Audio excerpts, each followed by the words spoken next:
Promethean Whiteboard is perfect for using in the moment, but there may be times when you would like to create simple activities or warm-ups for students to complete.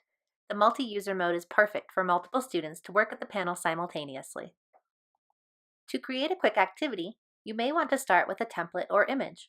Tap Insert Image from the toolbar, choose from Charts and Templates, or go to Gallery to access images you have downloaded from Google Drive, another application, or from a connected flash drive.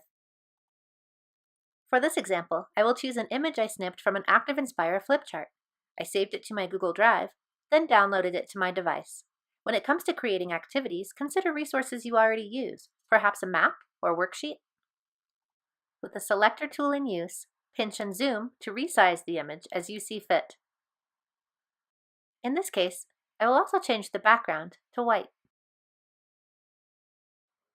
Finally, be sure to save your new activity template so you may always return to it to use with students.